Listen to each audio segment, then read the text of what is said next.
اور موسیٰ نے کہا کہ اے فرعون، میں رب العالمین کا پیغمبر ہوں، مجھ پر واجب ہے کہ اللہ کی طرف سے جو کچھ کہوں سچ ہی کہوں۔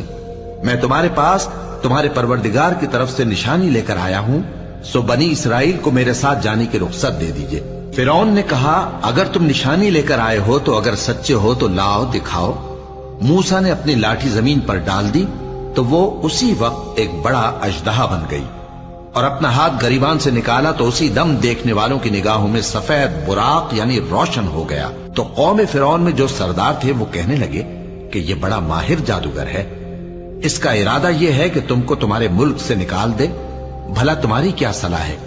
انہوں نے فرعون سے کہا کہ فی الحال موسیٰ اور اس کے بھائی کے معاملے کو موقوف رکھیے اور شہروں میں نقیب روانہ کر دیجئے کہ تمام ماہر جادوگروں کو آپ کے پاس لے آئے۔ چنانچہ ایسا ہی کیا گیا، اور جادوگر فرعون کے پاس آ پہنچے اور کہنے لگے کہ اگر ہم جیت گئے تو ہمیں صلہ تو عطا کیجیے گا نا؟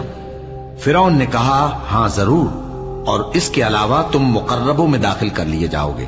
جب فریقین روز مقررہ پر جمع ہوئے تو جادوگروں نے کہا کہ موسیٰ یا تو تم جادو کی چیز ڈالو یا ہم ڈالتے ہیں۔ موسیٰ نے فرمایا تم ہی ڈالو۔ سو جب انہوں نے جادو کی چیزیں ڈالیں تو لوگوں کی آنکھوں پر جادو کر دیا، یعنی نظر بندی کر دی، اور لاٹھیوں اور رسیوں کے سانپ بنا بنا کر انہیں ڈرا ڈرا دیا اور بہت بڑا جادو دکھایا۔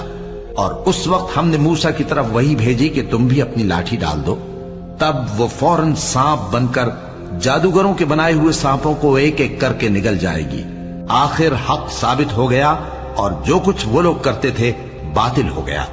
چنانچہ اس موقع پر وہ مغلوب ہو گئے اور ذلیل ہو کر رہ گئے، اور یہ کیفیت دیکھ کر جادوگر سجدے میں گر پڑے، کہنے لگے کہ ہم سب جہانوں کے پروردگار پر ایمان لائے، یعنی موسیٰ اور ہارون کے پروردگار پر۔